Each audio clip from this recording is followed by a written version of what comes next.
सभी साधक भाई बहनों को शिव कुमार की ओर से सादर प्रणाम और चरण स्पर्श। हम स्वामी जी के द्वारा रचित एक पुस्तक विकासात्मक अध्ययन, जो कि इवोल्यूशनरी स्पिरिचुअलिज्म शुरू करने जा रहे हैं।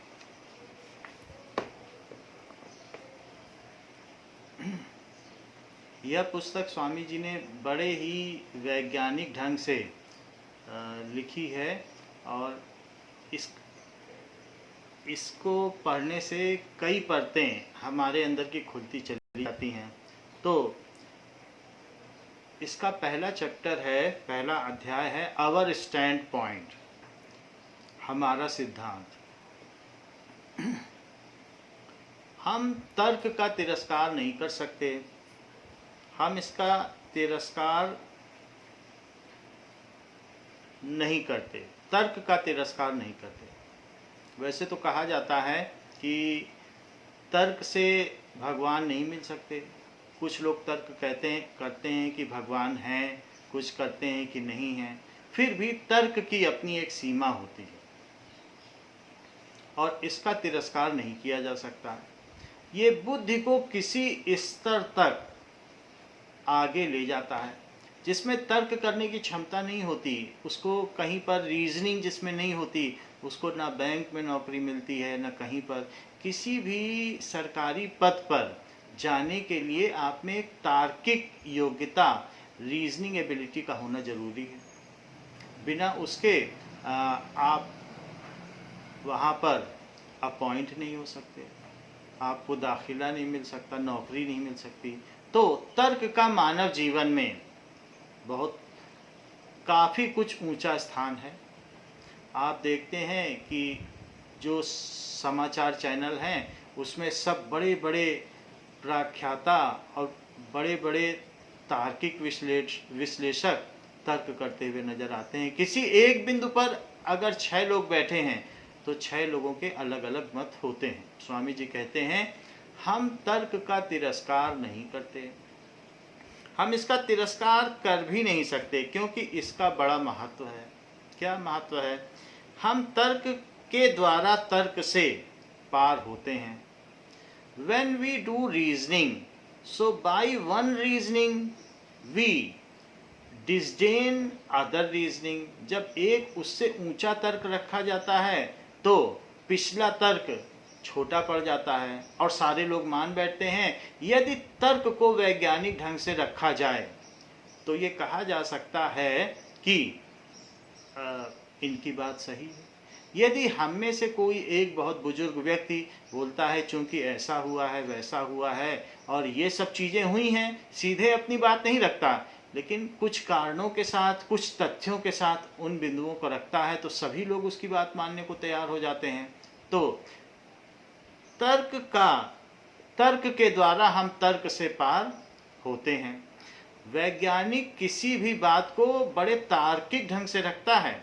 जैसे कहा जाता है कि कुछ लोग कहते थे कि एक बुढ़िया चांद पर अपने बाल बना रही है, लेकिन वैज्ञानिकों ने कहा नहीं, ये बात सत्य नहीं है।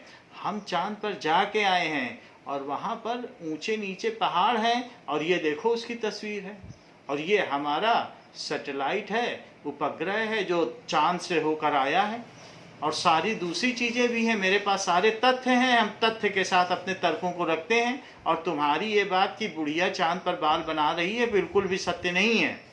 तो लोगों ने मान लिया, पूरा संसार मान गया। बाइबल में कहा गया कि सारे सूर्य, चांद और सितारे धरती के चारों तरफ घूमते हैं, लेकिन जब वैज्ञानिक अंतरिक्ष में गए तो उन्होंने देखा कि हमारा तो एक सौर मंडल है और सारी की सारी चीज़ें सूर्य के चारों ओर घूम रही हैं। तो इतने बड़े धर्म ग्रंथ में कही हुई बात भी अस्वीकार कर ली गई, जबकि पहले जिस वैज्ञानिक ने इस बात को रखा था, गैलीलियो ने रखा था, तो उनको राजा ने बोला कि तुमने तो गलत बात कह दी, तुमने तो बाइबल के खिलाफ कह दिया और अब तुमको मृत्यु दंड मिलेगा, सर काट दिया जाएगा। तो उन्होंने क्षमा मांग ली अपनी जान बचाने के लिए कि हमने ऐसे ही कह दिया था नादानी में, और ऐसा कुछ नहीं है, सब धरती के ही चारों ओर घूमते हैं। बाद में वैज्ञानिक आधार पर ये बात सिद्ध हो गई कि नहीं, जितना भी ये ग्रह हैं और उपग्रह हैं, ये सारे के सारे हीलियोसेंट्रिक हैं, यानी सूर्य के चारों ओर घूमने वाले हैं। तो तर्क भी वैज्ञानिक होना चाहिए, तभी संसार स्वीकार करता है। धर्म से ऊपर उठकर भी तर्क को स्वीकार कर लेता है।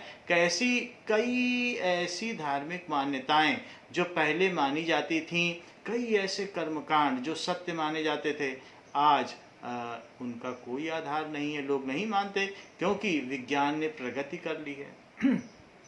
हम तर्क के द्वारा तर्क से पार होते हैं। यदि तर्क वैज्ञानिक ढंग से दिया जाए तो हम किसी दूसरे के तर्क को छोटा दिखा सकते हैं। इसी तरीके से समाचार विश्लेषक बताते हैं कि हमने ऐसा देखा, वैसा देखा, ये तथ्य हैं, ये न्यूज़पेपर में ऐसा है, और ये तुमने ऐसा किया, तुम्हारी पार्टी ने ऐसा किया, और तुम्हारा तथ्य गलत है।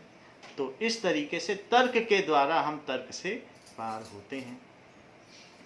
तर्क मनुष्य की मानवता का निर्माण करता है। जो जानवर हैं, पशुओं में तर्क करने की योग्यता नहीं होती है।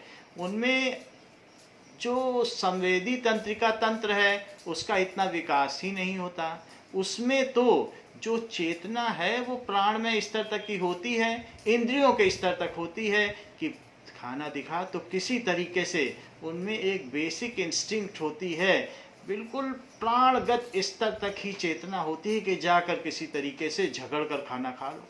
लेकिन यदि मनुष्य देखता है कि खाना है और जितने लोगों की संख्या है वो उससे अधिक खाना है, तो वो झगड़ा नहीं करेगा, वो जान जाएगा कि हमें भी खाना मिलेगा। तो हमारे अंदर किसी परिस्थिति को देखकर उसके अनुकूल, प्रतिकूल या समाज के अनुसार व्यवहार करने की योग्यता होती है। सो तर्क मनुष्य की मानवता का निर्माण करता है। तर्क से हमारे अंदर मानवता आती है, तर्क से संवेदनशीलता आती है। हम ये देखते हैं कि चारों तरफ इतना विनाश हो रहा है, तो हम संवेदनहीन नहीं हैं, संवेदनशील हैं कि मानवता की रक्षा करनी है, इनको बचाना है, उनको बचाना है। तो हमारे अंदर संवेदना पशुओं से अधिक पाई जाती है, किसी के प्रति सहानुभूति करना, सहयोग करना। तो तर्क संवेदनशीलता भी लाता है, हमें संवेदनशील बनाता है। तर्क हमें मानवता का निर्माण करता है।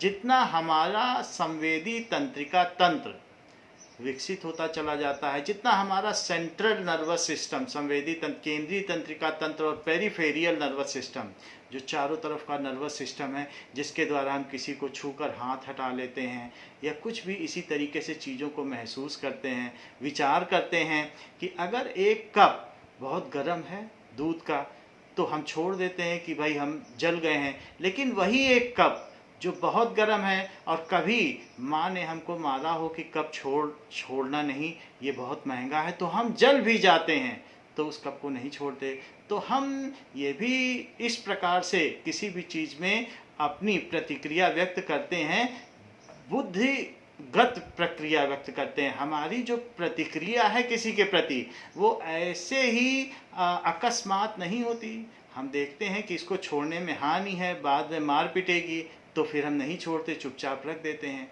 और जहाँ पर कोई नुकसान की आशंका है, जहाँ कुछ खतरा नहीं है, वहाँ छोड़ भी देते हैं। तो इस प्रकार से हमारे अंदर जो तर्क करने की जितनी अधिक योग्यता है, वही उतना ऊंचा मानव माना जाता है। विकास के क्रम में जिसमें तर्क करने की योग्यता नहीं है, उसको मनुष्यों में भी हीन समझा जाता है। और जिसका हाथ पहले उठ जाता है क्लास में टीचर के पूछने से पहले, तो बोला जाता है कि ये बहुत तेज विद्यार्थी है, इसमें तर्कशीलता है। किसी भी चीज़ को अगर वो उत्तर हाँ या ना में देता है, तो उसकी शिक्षिका पूछती है, भाई कारण बताओ, तुमने हाँ में क्यों दिया या ना में क्यों दिया? तो कारण पर सब प्रशंसा करते हैं। जो कारण नहीं बता पाता, उसका हाँ या ना भी व्यर्थ हो जाता है। तो तर्क हमारे अंदर मानवता का निर्माण करता है, ऊंचे से ऊंचा मानव बनाता है। और विकासवाद का यही क्रम भी है। What is the tree of evolution, what is the path of evolution, विकास की प्रक्रिया क्या है।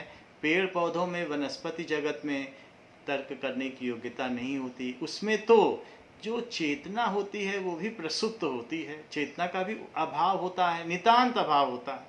या ये कहिए कि अभी जो बस ईश्वर के द्वारा प्रदत्त जो उनमें ऊर्जा है उसके आधार पर ही उनका उत्पादन होता चला जाता है। किंतु पशु जगत में यही चेतना और विकसित होती है, वे अपने बच्चों की देखभाल करते हैं, उनके लिए जान देते हैं, समूह में रहने की योग्यता होती है। मनुष्य में यही सेवा के रूप में प्रकट होती है, वो प्रकृति में देखता है कि जो भी इस प्रकृति में जो समष्टि में यज्ञ है वो देखता है समष्टि पूरी प्रकृति यज्ञ कर रही है, वही व्यष्टि में सेवा है, तो उसमें सेवा भाव उत्पन्न होता है। वो अपने निज के लिए नहीं जीता, वो दूसरों के लिए त्याग करता है और उसे अच्छा मनुष्य माना जाता है। तो इस प्रकार से जो तर्कशीलता है हमारे अंदर, जो सेंट्रल नर्वस सिस्टम है, हम कॉर्डाटा जगत के प्राणी कहे जाते हैं क्योंकि हमारे पीछे स्पाइनल कॉर्ड है, मेरु रज्जु है, रीढ़ की हड्डी है, और उसमें सारी तंत्रिकाएं, जितनी नसें हैं जिनसे हम विचार करते हैं, उनकी वायरिंग होकर हमारे दिमाग तक गई है। तो सारे शरीर की जितनी भी नसें हैं वो बीच की रीढ़ की हड्डी से होकर मस्तिष्क तक गई हैं। मस्तिष्क में चीज़ों का वहाँ पर विवेचन होता है, विश्लेषण होता है, संग्रहण होता है, चीज़ों को रखा जाता है और बाद में अवसर आने पर उसके लिए उसकी कमांड भी दी जाती है, तो वहाँ पर उनका निष्पादन भी होता है। इस प्रकार से हम ये देखते हैं कि तर्क को नकारा तो नहीं जा सकता। अध्यात्म की अगर हम बात छोड़ दें तो मानव के स्तर पर भी हमारे विकास क्रम में हमें ऊंचे से ऊंचा मानव बनाने के क्रम में तर्क का महत्व है। और जो तर्कशील नहीं हैं उनके ईश्वर को पाने की संभावना भी खत्म हो जाती है। जो मंद बुद्धि है वो कभी ईश्वर की ओर जाता नहीं, उसने कभी सोचा ही नहीं कि दर्शन क्या है, जीवन क्यों मिला है। वो खाता पीता रहता है और बस किसी तरीके से जीवन गुजार देता है। तो मंद बुद्धि के लिए तो ये रास्ता भी नहीं है और ना ये संभावना ही है कि वो इस ओर देखेगा भी कि जीवन क्यों मिला है, हमें क्या करना चाहिए, अपने विकास को कैसे आगे बढ़ाना चाहिए। तो ऐसा हमने देखा है कि जो बड़े बड़े डॉक्टर हैं, इंजीनियर हैं, वो कई बार जीवन में अपने किसी चरण के बाद भगवान की ओर झुकते हुए पाए गए हैं और उन्होंने बड़ी तेजी से अध्यात्म में विकास किया है। तर्क मनुष्य की मानवता का निर्माण करता है और हमारे लिए मानव होना आवश्यक है। पूर्व इसके कि हम ईश्वरत्व की उपलब्धि कर लें तो हमारे अंदर इस प्रकार की जो तार्किकता है, किसी भी चीज़ के प्रति जो हमारा रिफ्लेक्स एक्शन है, जो हमारी प्रतिक्रिया है, किसी भी उद्दीपक के प्रति। उद्दीपक का क्या मतलब है? जैसे कि हमने आग पे हाथ रखा और हाथ हटा लिया, तो इस तरीके से आग एक उद्दीपक हुआ, स्टिमुली हुआ और हमने हाथ हटा लिया। तो जो जल्दी हटा लेगा तो वो हमारी प्रतिक्रिया है। सांप को देख के जो उछल गया तो ये हमारी प्रतिक्रिया है और सांप उद्दीपक हुआ। तो उद्दीपक के प्रति हम किस प्रकार से कितनी जल्दी क्रिया करते हैं। सामने की परिस्थिति पर, सामने किसी ने प्रश्न रखा और हमारा हाथ उठ गया, तो उस उद्दीपक के प्रति हमारी क्या प्रतिक्रिया है, ये बताता है कि हम मानव में कितने कॉम्प्लेक्स लेवल तक पहुंच गए हैं, कितने जटिल स्तरों तक पहुंच गए हैं। हम सरल स्तरों से जटिल स्तरों की ओर होते चले जा रहे हैं, बढ़ते चले जा रहे हैं और यही विकास का क्रम है।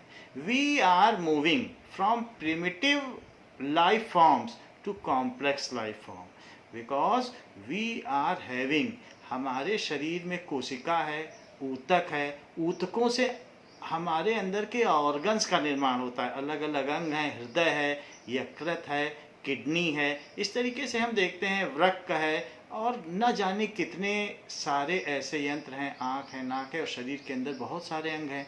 और उन अंगों से अंग तंत्र का निर्माण होता है, ऑर्गन सिस्टम का निर्माण होता है और फिर हमारा उसका जो समग्र रूप है, उसका समग्र रूप मनुष्य है। तो इस प्रकार से हमारी जो संरचना है वो पादप जगत से बहुत जटिल है, बहुत ऊंची है। उस वजह से हमारे अंदर विकास की अधिक संभावना है, तर्क करने की संभावना है, प्रतिक्रिया करने की संभावना है। वरना तो पादप जगत में, अगर वनस्पति जगत में पेड़ों के पास आपने तेजाब भी डाल दिया तो वो हिल डुल नहीं सकते, उनमें प्रतिक्रिया करने की तो इतनी क्षमता नहीं होती। हाँ, कुछ ऐसे पौधे हैं जैसे कि छुई मुई का पौधा, टच मी नॉट, तो उसको छू लो तो वो अपनी पत्तियों को सिकोड़ लेता है। कुछ कहीं कहीं देखा जाता है, सूरजमुखी मुड़ जाता है। लेकिन हम सब में पशुओं से भी अधिक, पादप से ज़्यादा तो है ही है, पेड़ों से ज़्यादा तो है ही है, पशुओं से भी अधिक प्रतिक्रिया करने की क्षमता होती है। हम और विलक्षण और प्रकृति के सबसे श्रेष्ठ प्राणी माने जाते हैं, क्योंकि हम में उद्दीपक के प्रति प्रतिक्रिया करने की सबसे अधिक क्षमता होती है, तर्क करने की योग्यता होती है। तो स्वामी जी कहते हैं कि तर्क मनुष्य में मानवता का निर्माण करता है और हमारे लिए मनुष्य होना आवश्यक है, इससे पहले कि हम ईश्वरत्व को उपलब्ध कर सकें। मनुष्यत्व को उपलब्ध करना आवश्यक है। हमें तर्क को उचित महत्व देना ही है, परंतु अपने प्रयासों में हम इसे सर्वोच्च स्थान नहीं दे सकते। ईश्वरत्व की प्राप्ति के प्रयासों में ये सबसे ऊंचे स्तर पर नहीं है कि जिसमें अधिक तर्क करने की संभावना है, उसमें ईश्वर को प्राप्त करने की भी संभावना है। ऐसा नहीं है। किसी एक स्तर पर जाकर हमें अपने तर्कों को छोड़ना पड़ता है। तर्कों को कैसे छोड़ना पड़ता है कि जैसे हम देखते हैं कि कई संतों ने, तुलसी ने, सूर ने, मीरा ने, बुद्ध ने ईश्वर को पाया है, भगवान यीशु ने ईश्वर को पाया है। तो जब हम देखते हैं कि हमारे पीछे के युगों में कुछ चिराग जलते आए हैं, तो अगर हम वहाँ तर्क करेंगे कि कहाँ पाया, कैसे पाया, तो हम कुछ नहीं पा पाएंगे। वहाँ पर हमें तर्कों को छोड़ना पड़ेगा और इन महानुभावों, इन संतों के पद चिन्हों पर चलते जाना पड़ेगा बिना तर्क किए। जैसे कि कोई निचले स्तर पर देखे तो कहेगा कि कैलाश पर्वत पर मानसरोवर कहाँ है, लेकिन वही ऊंचे चलता जाए तो कह रहा है अरे मुझको तो दिख रहा है मानसरोवर है। तो कहीं ना कहीं हमको विश्वास करना पड़ेगा कि जो हमसे ऊंचे गए हैं, जो ऊंचे स्थानों से देखते हैं, उनको मानसरोवर भी दिख रहा है। तो ऐसे ही जो अलग अलग बिंदुओं से, आधार बिंदुओं से किसी एक वस्तु को देखता है तो उसको उतना ही वो वस्तु दिखाई देती है। वो समग्र रूप से उस वस्तु को नहीं देख सकता, क्योंकि वो पहाड़ को कभी इधर से देखेगा, कभी उधर से देखेगा, कहेगा इसमें तो बर्फ है, कोई कहेगा हमको तो रेत दिखाई पड़ती है, कोई कहेगा झील दिखाई पड़ती है। अलग अलग आधार बिंदुओं से भी देख सकता है, अलग अलग ऊंचाइयों से भी देख सकता है। लेकिन मानव की अलग अलग देखने की क्षमता है और वो किसी एक पक्ष को ही देखता है, सभी पक्षों को और समग्र रूप से किसी वस्तु को नहीं देख पाता। इसीलिए किसी एक बिंदु पर अगर एक परिवार में भी 5 सदस्य हैं तो पांचों में भी मतभेद हो सकता है, क्योंकि उन्होंने उस तर्क को अपनी उम्र के आधार पर कि वो किस अवस्था में है, आयु की किस अवस्था में, उस पर अर्जित किया। तर्क अर्जित किया जाता है अनुभवों के आधार पर। भाई हमने ऐसा ऐसा देखा था और सांप हानिकारक है, हमने डिस्कवरी में भी देखा था। तर्क को अर्जित किया जाता है। जबकि जो वयोवृद्ध है, बूढ़ा आदमी है, वो कहेगा हमने पूरे जीवन में ऐसा ऐसा देखा है और ऐसा ऐसा हुआ है, तो उसका तर्क वजनी माना जाता है। तो सभी व्यक्ति अपने अपने उम्र के हिसाब से तर्क रखते हैं और वो तर्कशीलता भी आयु के बढ़ने पर लोगों में अलग अलग तरीके से परिवर्तित होती है, ये स्थिर नहीं है। आज हम किसी चीज़ पर तर्क रखते हैं कि मोबाइल देखना बहुत अच्छी चीज़ है, लेकिन जब आँख खराब हो जाती है तो कहते हैं इससे बड़ी बुरी चीज़ कोई नहीं है और मोबाइल को तो देखना ही नहीं चाहिए। तो व्यक्ति वही है, आत्मा वही है, शरीर ढलता जाता है और तर्क करने की और तर्क रखने की, जो किसी बिंदु पर हम पहले तर्क रखते थे और अब तर्क रख रहे हैं, उनमें भी हमने देखा है परिवर्तन आता जाता है। एक ही व्यक्ति जीवन के अलग अलग पादानों में उसी बिंदु पर, बिंदु अगर वही कैलाश पर्वत है तो पहले किसी और प्रकार से देखा जा सकता है, बाद में उसका दर्शन किसी और तरीके से किया जा सकता है। और साधारण जो जीवन की चीज़ें हैं उनमें भी हमारे तर्क बदलते रहते हैं। खाने पीने की चीज़ों में बच्चे नूडल्स खाते हैं लेकिन बाद में कहते हैं कि ये ठीक नहीं है। अगर किसी प्रकार की बीमारी से ग्रसित हो जाते हैं जब वो उम्र के ऊंचे पड़ाव पर पहुंचते हैं, तो इस तरीके से जब वो एडोलेसेंट हो जाते हैं, अधेड़ हो जाते हैं या फिर जेरेंट हो जाते हैं, वयोवृद्ध हो जाते हैं, तो हमने देखा है कि तर्क भी बदलते चले जाते हैं। एक ही व्यक्ति के एक ही बिंदु पर तर्क समय समय पर बदलते चले जाते हैं। तो तर्क तो कोई स्थिर चीज़ नहीं हुई, क्योंकि हम अपने ही तर्कों को आयु के बदलने पर काट देते हैं और कुछ लोग कुछ समय जल्दी ही काट देते हैं। आज हमने ये देखा, लेकिन कल हमारा किसी व्यक्ति के विषय में विचार बदल गया, अरे वो तो चोरी करता पकड़ा गया, और कल तक हम उसकी पूजा करते थे लेकिन आज तो वो चोरी करता पकड़ा गया। तो हमारा एक नज़रिया किसी एक चीज़ को देखने का जो तरीका है वो भी उस व्यक्ति के बारे में हमें विचार बदल देता है। और तर्क की सीमा भी है। हम जैसे जो प्रकाश आ रहा है सूर्य में, उसमें कुछ वर्णों को ही देख पाते हैं, हम पराबैंगनी तरंगों को नहीं देख पाते, हम अनुरक्त वर्णी इंफ्रारेड तरंगों को नहीं देख पाते, यानी लाल से नीचे वाले कम ताप वाले प्रकाश को नहीं देख पाते। और इसी तरीके से अल्ट्रा वायलेट बैगनी से ऊपर के प्रकाश को नहीं देख पाते। जब हमसे डॉक्टर बोलता है कि तुम्हारा एक्सरे हो गया, तो हम तर्क नहीं करते कहाँ किरणें निकली और कहाँ हमारे अंदर गई, हमें तो दिखती भी नहीं है, लेकिन वो मशीन में देख लेता है कि किरणें गई हैं, कंप्यूटर उसका रीड कर लेता है कि किरणें गई हैं और देखो इनका हो गया है। तो अब हम उससे तर्क तो नहीं करते, हमको तो एक्सरे नहीं दिखा, वो रेज नहीं दिखी, हमको तो विजिबल रेज दिखती हैं और एक्सरे तो नहीं दिखी, ऐसा नहीं बोलते। ऐसे ही कुछ ऐसे कैमरे होते हैं जो हमारे शरीर के तापमान से, अगर कमरे में अंधेरा भी हो तो हमारे शरीर के तापमान से हमारी बिल्कुल इमेज ली जा सकती है। जैसे कि आप ये देख सकते हैं, ये एक इंफ्रारेड कैमरा है। अगर रात भी हो तो रात में भी, गुप्त अंधेरे में भी सैनिक लोग इससे देख लेते हैं कि दुश्मन आ रहा है और बस उस पर गोली चला देते हैं। तो ये तापमान से पता लगा लेता है। बिल्कुल गुप्त अंधेरा हो और रबड़ का चूहा रख दो और साथ में एक असली चूहा रख दो, तो सांप असली चूहे को खा लेगा और रबड़ के चूहे को नहीं खाएगा। क्यों नहीं खाएगा? क्योंकि जो असली चूहा है उसमें से एक तरंगे निकलती हैं और जो रबड़ का चूहा है उसमें से तो कुछ किरणें नहीं निकलती। तो इस तरीके से हम देखते हैं पशुओं का भी व्यवहार है।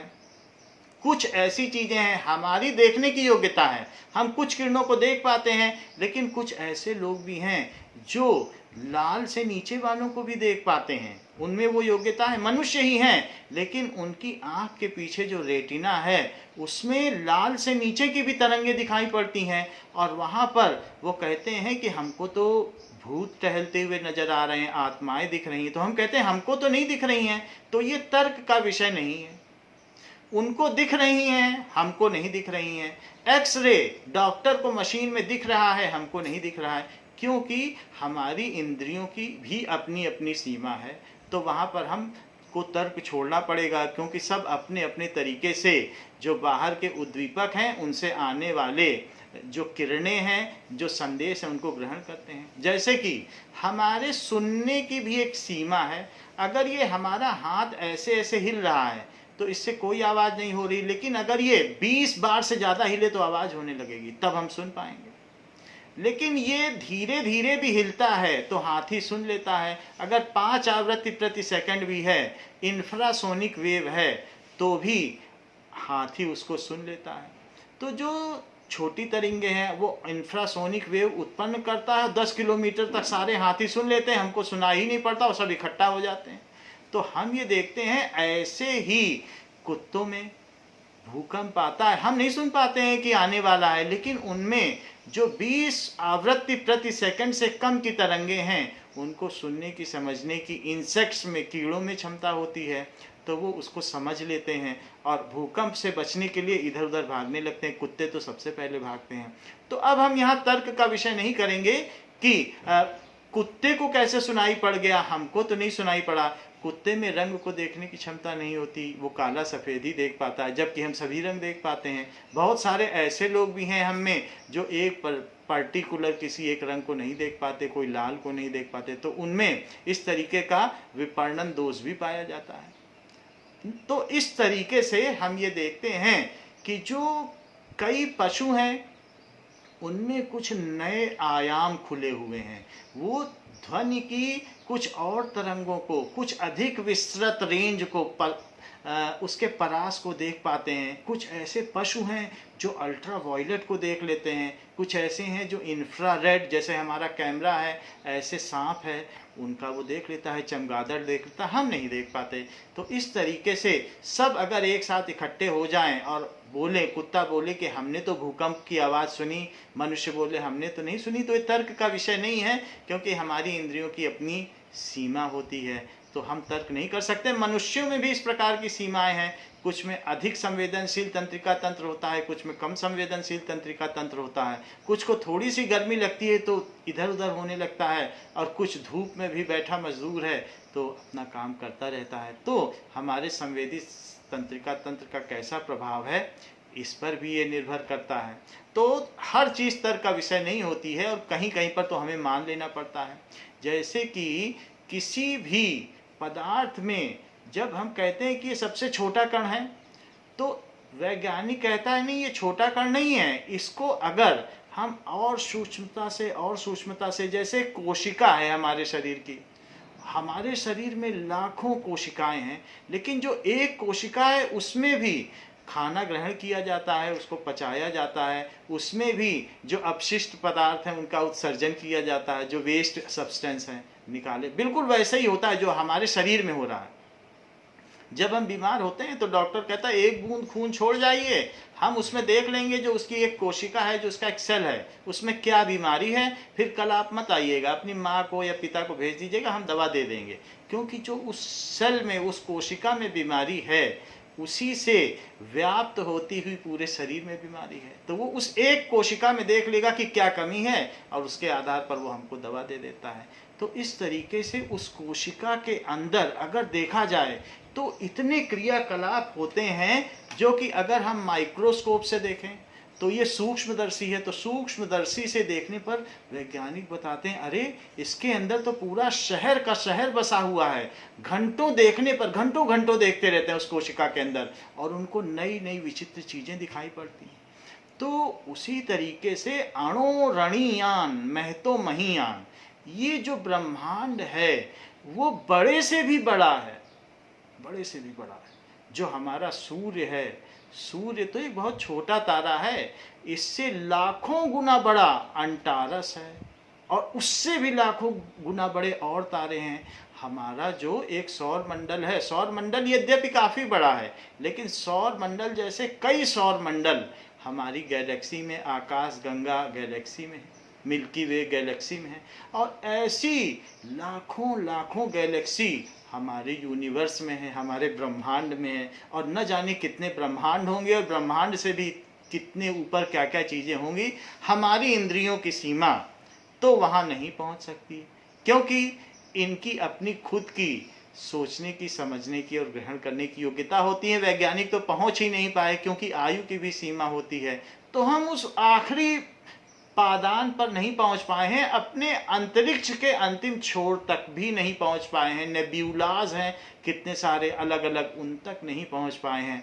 तो हमारी अपनी सीमा है, पता नहीं कहीं दीवार तो होगी नहीं, और कहाँ तक ये व्याप्त होगा, तो हम वहाँ नहीं पहुंच पाए हैं अपनी सीमाओं की वजह से।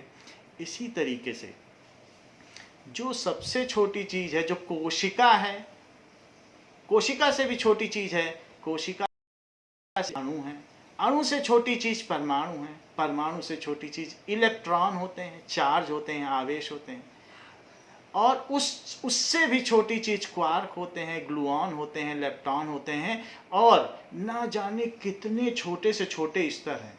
वहाँ पर भी क्या पता वो जो छोटी सी कोशिका है उसके अंदर भी ऐसे चारों तरफ चक्कर लगाने वाले कई लोग हैं।